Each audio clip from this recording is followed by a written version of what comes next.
పెట్టుకోవద్దు, కొట్లాటలు పెట్టుకోవద్దు, పోలీసులకు పోవద్దు. ఏదంటే న్యాయం ఏదంటే ఒకటి చెప్పండి. ఇప్పుడు నేను స్పష్టంగా ఎంతమంది పోతాను. ఒకవేళ మా నాయకుడు కార్యకర్తను అన్యాయం చెప్తే కూడా చెయ్యాలి.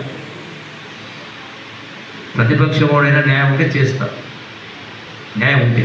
ముఖ్యంగా భూముల విషయం, పనుల విషయం అయితే పనులు వస్తే సాయంత్రం వస్తే కాటలు వస్తాయి. ఖచ్చితంగా మా కార్యకర్తలు పనిచేసుకుంటాం, చేయాలి కూడా, కష్టపడ్డారు. అవునా కాదు? కాబట్టి మీరందరూ కూడా దృష్టి పెట్టుకొని అందరూ కలిసి ఉండే కార్యక్రమం చేయండి. ఎందుకు పంచాయతీలు వస్తాయి నాకు కార్యకర్తలకు?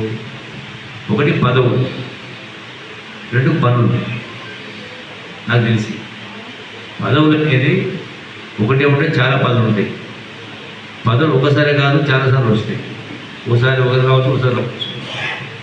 సో అందరూ కలిసి గ్రూపులు లేకుండా తగాలు లేకుండా ఉండాలని మీ అందరి సవినయంగా విజ్ఞప్తి చేస్తూ సెలవు తీసుకుంటారు.